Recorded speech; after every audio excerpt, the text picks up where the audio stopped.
The most damaging kind of abuse is the kind that people don't think is abuse because it doesn't leave visible scars, bruising, anything for you to be like, that person's been abused. You can grow up in a loving home and still grow up emotionally unsafe.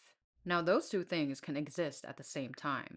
And why I want to talk about this today is so that we can understand what the upbringing of children who distance themselves from their families and parents, what kind of reality have they been living?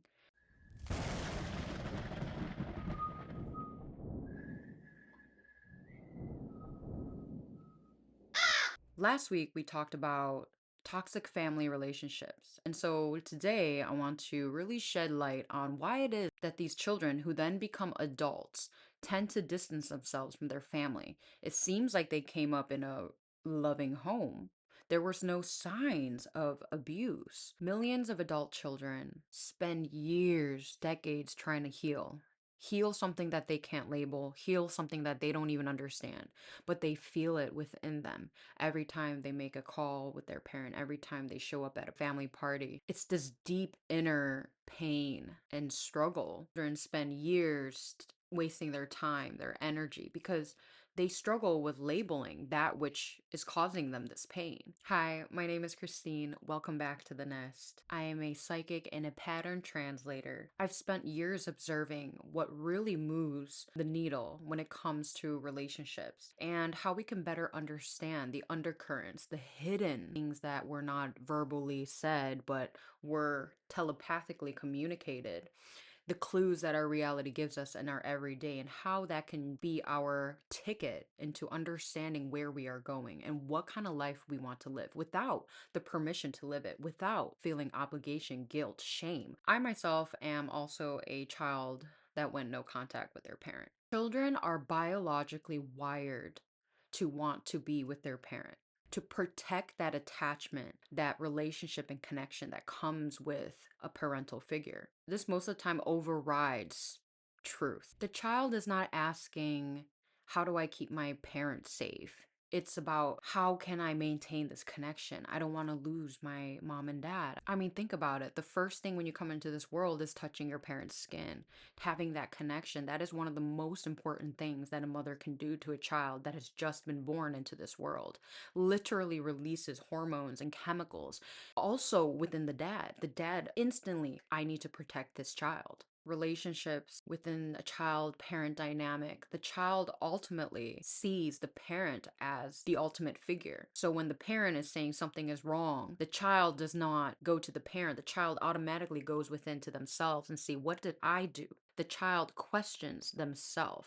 And this is very important because, especially in the early developmental years, especially when the child first identify me versus the other, how my actions relate and how my actions can then affect another's emotions. The child then asks, maybe I'm too sensitive. Maybe I am the one that's in the wrong and that I'm not understanding. I'm different. I'm weird. I keep doing this thing that upsets my parent. I shouldn't ask them for help. The child learns to walk on eggshells and learns how to adapt and put on a mask when it comes to certain things that they need. A child doesn't understand, but they mimic and they learn how to adapt based on their surroundings and their environment. And that becomes their everyday reality. I mean, we say children are like sponges. And, when I look into society, I can see that so many people react from a place of their own hurt, aren't able to understand how their hurt is being passed down to their children. But that just shows how we do one thing is how we do everything, and how our actions of the present impact the people of the future. I believe as a society, we just tend to look a blind eye when it comes to that. I mean, now more and more people are starting to understand the connection between the physical and the spiritual realms and know that it is not separate. However, right now, even to get to that point, I mean, depending on like so many other factors, right, it can be pretty difficult. So I'm hoping that these videos can shed light from a child's perspective that went no contact or distanced themselves with their parent. Like, children are not just children. I mean, I believe we have an eye into seeing a lot of things that parents or adults tend to overlook. Now I want to go over some ways that, like, an adult child, that you will see the signs, right? Maybe you will feel yourself in this. The signs of maybe I don't really want to participate in this dynamic when it comes to my parents because do they even really know me? I mean, have they even really tried to get to know you, or have you been masking and adapting to the way that they want you to be so that you're able to be received in a much nicer way, a kinder way, received in a way that you can survive? And that was the case for me. I just showed up in the way that I knew I could best survive because if I tried to go outside of that, oh man, I had names being called at me, that I'm trying to do X, Y, and Z. Like if I were to make wear makeup, and I wore makeup pretty young just because I loved it. And I'm actually in school to get my cosmetology license, and I do nails, and I've always done hair and makeup. So it's like as I was a child, I was so interested with those things, and my father would just not allow me to wear makeup. So I would wear makeup to school and then remove it before I got home in fear that he would yell at me or hurt me in some type of way. I had to protect my expression and hide it from the people who I wished would have seen it the most and appreciated it the most. Another thing that I knew that I needed to make a decision when it came to distancing myself from my parent is because I would literally count down the days till I had to call or to check in on them. Because as a Korean American, it's like you need to check up on your parents, especially when you're older. You need to make sure that they're good. You need to take care of them. You need to provide for them. And that has been the narrative that I've been given since I was born. And the thing is like I didn't understand certain things about that because coming from my family, like, and in the Asian world in general, like, men are pretty much put on a pedestal. I felt like the men in my family weren't held to the same standards as the women, especially myself. I definitely can relate to being like the black sheep of the family. And so I definitely got a lot of the hit and the blow because I would speak up and I would be the one that would act out. But I was really like a huge ball of stress every time I was like, okay, I would think a month passed. I probably should call now because well, my parent would say certain things like, you don't call me, you don't check up on me. And then I have their friends telling me that, hey, like, call your parent more, call your dad more. My relationship with my mom is great, but my father is, we are no contact. And his friends telling me things like, call your dad, like, he's always talks about you when he drinks. That's another thing, right? I kind of was like, well, why doesn't he do that to me? And so it always felt like a one-way street, one-way street. Whenever he needed me, I was there. Whenever he needed something, I was like, oh my gosh, like how much longer am I gonna have to live this? Where I'm thinking like so relieved that he didn't answer if I called and I'd be like, okay, I get another month. Like that is crazy. Like that is a trauma response. Every time my phone would ring, guys, I have my own business when it comes to nails and psychic work, so I do need my phone notifications to be on, but I had a big period where I just put my phone on mute and do not disturb from everything because I was so scared that he would call me in a time that I was not ready. And also because being a highly sensitive person, text messages, calls, especially if it's unexpected, even if it's a good intentional call, right? From like a friend or something, I could feel that hitting my auric field, and it felt like just getting like imagine just like every notification being sent and hit in your body. Like that is how I would feel it. To call him, I would freeze. And every time I did see his caller ID on my phone, I'd be like, oh my God. So I had to take a deep breath and constantly negotiate with myself. Am I going to answer or am I going to let it go call? But the thing is, if I answer now, then okay, then I can say I called him, we talked, then we'll be good. But then if I don't, then I will have to then call him. And it was just like a vicious cycle like that for years, guys, years. And the thing is also like he would call me when I like let's say I'm about to go to sleep and then he'll call me drunk, either crying or screaming. And that is so heavy. Heavy, heavy, heavy. And the other thing is like it's one thing if like he made good decisions in his life, but it's another when he only comes to me when like things go wrong.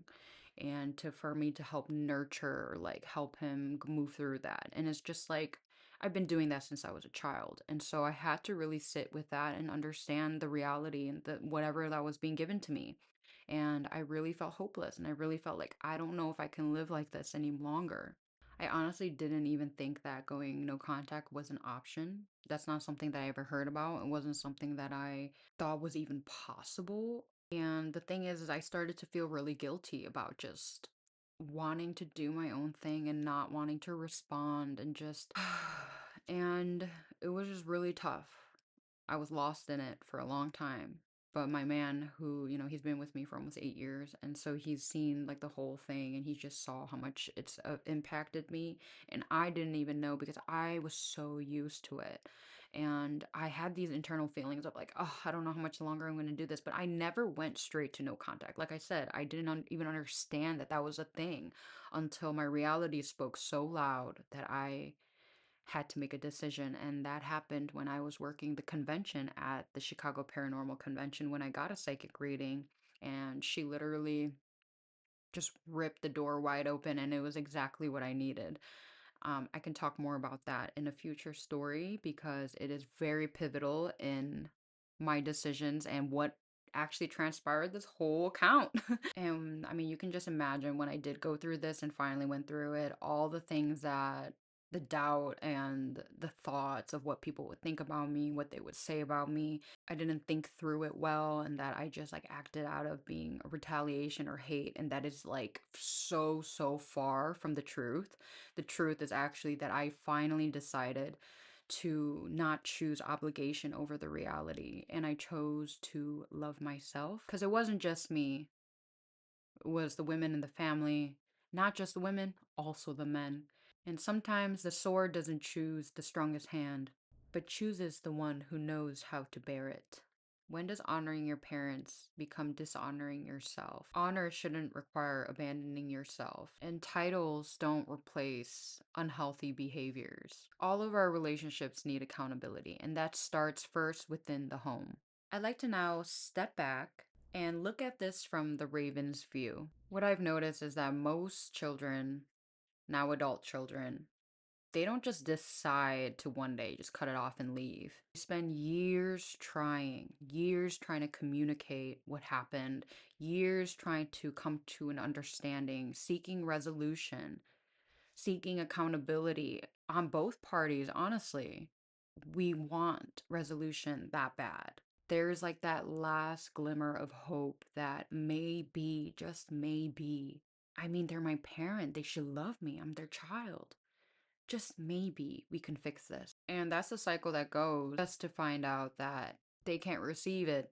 They can't look at themselves in the mirror. Then the child is left with a very difficult decision: obligation or what reality is showing us.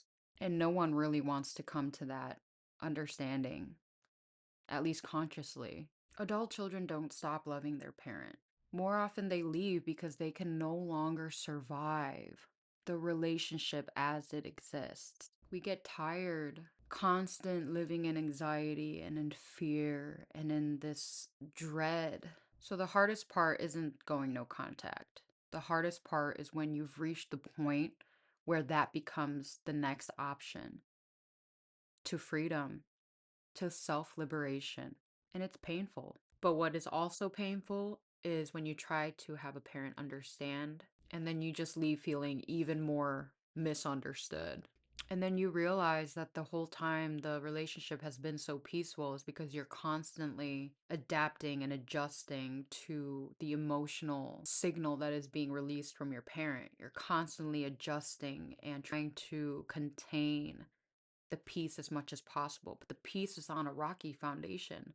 It's on a foundation that was not built to last. And the cracks are appearing in places that finally are showing you this structure is going to collapse. I also want to show a story that I saw on TikTok. She was talking about the rules that her strict parent has in her Asian American household, and she just was genuinely coming to the internet to just explain these things and her reality. Strict rules my Asian parents have for me at 17 years old. First, they have to be able to look through my phone whenever they want, go through my Snap, my text messages, my photos. I always say, like, oh, it's the phone that they pay for. They have the right to look through it. Her dad then the next day posted another video mocking her.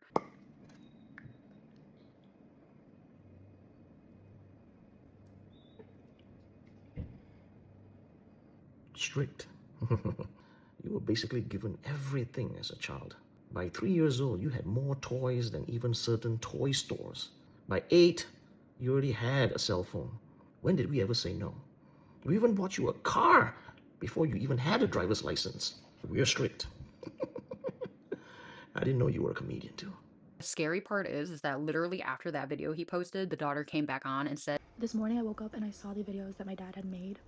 And I feel like, yes, they're kind of crazy, but I low-key like did the same thing, if you know what I mean. Like I went on social media to let out the anger that I had towards him. I kind of talked it out with him, and I think we're all good now. whoa, whoa, whoa, the gaslighting is crazy up in here. They could have been different. Like I could have been a little less dramatic. At the end of the day, I guess you just have to kind of understand that parents are, they want you to succeed, they want you to be happy, and I guess that wasn't really clear to me before, but after talking it out with my dad, like I feel bad now. I think this is an amazing example on how you can be so lost in it because you're in it, and how this is a potentially dangerous situation when it comes to the child going low contact, no contact, or just removing her situation entirely from her parents. And I think like right now she may not understand, but over time, some people find out they're in their 50s and 60s and they're still going through this. I have some of my clients' parents actually going through this with their parent. And I'm just like, God damn, like that is some crazy, crazy stuff because it's like over 50, 60 years still going through this. They still refuse to acknowledge what has happened in the past. And so it's like they're taking that to their grave. And that is just heavy, heavy, energetic weight. So now I want to hand you the mirror and ask you a few questions. If this wasn't your parent, would you still accept this treatment? Most of you probably are like, no, no. Exactly. So that just tells us like just because they're our parent, we tend to take more blows than what we normally would allow. What happens in your body when you get a phone call from them? Really feel into what that would be like. And does your nervous system immediately go into flight? Does your nervous system relax? Do the thoughts start just ramping up? It makes me think about my brother when he would tell me that he would get a call from our dad at work or something, and he immediately, his go-to is to say, "What happened? What's going on?" And then my dad's like, "Nothing, just calling to see how you're doing." So that just shows you like the trauma and the reactive response that goes on when we see that caller ID. Something I've also noticed, people who are in these type of toxic relationships with their family, they're really good at identifying when someone else is in it, but it's hard for them to take their own advice or for them to apply it to their own lives. And that's because when you're in it, sometimes it clouds your judgment, and especially if you don't know where you are on that cycle, you can tend to or revisit certain situations again and again until you really understand that you are no longer moving backwards, but you want to move forward. Another thing that I've noticed is that most people tend to think about the other person a lot more than they'll think about themselves and what they want. It's always about the other person. How is the other person going to think? How is the other person going to feel? How is the other person going to react? Always about that. And we take the blow. We continually have to adapt and be flexible when it comes to this situation. And that is exhausting over time. And I just refuse to confuse love with emotional labor now. That was honestly like the one of the main things that I was like, wow, I totally am regulating the emotions for him at detriment of my own. And I'm the only person that has to live with myself and my thoughts for 24/7. I mean, I couldn't do it anymore. And also being a psychic, you access a whole different level of awareness. All of the thoughts, especially if you're telepathic, you can feel and hear their thoughts, and then it can come in into your own and can confuse and all these kind of things, right? And so this is why it's important to have strong energetic boundaries, because when your energetic boundary is strong, these negative thoughts and forces cannot just easily come through and penetrate your space, especially when you are confident in your decisions, and especially when you know why you did something, when you have the conviction within yourself, the commitment. The thing is, most people, they say, okay, yeah, I want to go no contact, but they still are very lukewarm when it comes into how that is going to look like. Okay, they still hope that in the background that maybe they'll come to their realization, and then they break the no contact and they realize they're right back to where they were and they should not have broken that no contact because that person did not change. They did not hold accountability. This is a cycle, but it does all come down to commitment. Committing 100% when it comes to this, because remember, ignoring obligation over reality. Your reality will give you clues before it gives you consequences. So, if this brought up something for you, this is why I do this work, to connect with people and to understanding this difficult thing when it comes to parents and parents who refuse to hold accountability for themselves. And I feel like it's just not talked about enough. It's not talked about, especially in the Asian American community.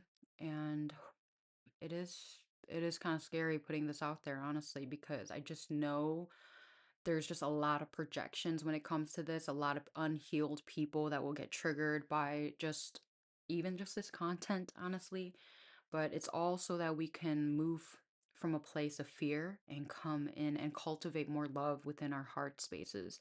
The more that you're able to do it within yourself, the more you're able to then do it to your family and then ripple that effect out into community and then to the world. Imagine what type of world we would be in where everybody holds each other accountable for toxic behaviors, and everybody in the family addresses certain things that have been cycling within the family line. Imagine when people take their own pride and ego away from the situation and see it from a fresh perspective, like a child's eyes. Imagine that. I believe that that is possible for our world, and that you are not alone, and that there are people doing this work throughout the globe. There's people choosing themselves and choosing to heal their family lines in a totally different way. Instead of just focusing on what is it that I can do for them, they finally choose themselves. And in that way, they help heal the people around them. That's why they say when you're on a plane, you put your air mask on first before helping anybody else. There's a reason for that. If you're not alive, then how are you going to help the people? It's a two-way street. But I hope that you enjoyed today's episode and today's translation into a deeper look of our relationships and how we can best move through that. And just know that you are not alone. If you need more help, my links are down below. I would love to see you on one to help cater to your own unique situation. And just know that reality leaves us clues before it leaves us consequences. Until next time, I'll see you back in the nest. Oh, I also want to add that I am now on Substack. And if you would like to follow me there, I will have my link down below in the description box. I also have two other channels. I split up actually my old Nail Psychic Christine channel. So now it's NPC Shorts 333. That is where I have a bunch of clips, highlights. I have long form style YouTube videos on Nail Psychic Christine, what I do for my psychic work when it comes to beauty, symbolism, and nails, and my unique modality that I created, the Psychic Nail Experience, that using Red Raven Scry method, which is an intuitive art form, in order to tap into deeper unseen aspects of ourself and our situations. And then this channel, which is all for family relationships, the hidden patterns, and understanding a little bit more like heavy topics. I wanted to create a separate channel for that. So if you want to follow me there, that'd be amazing.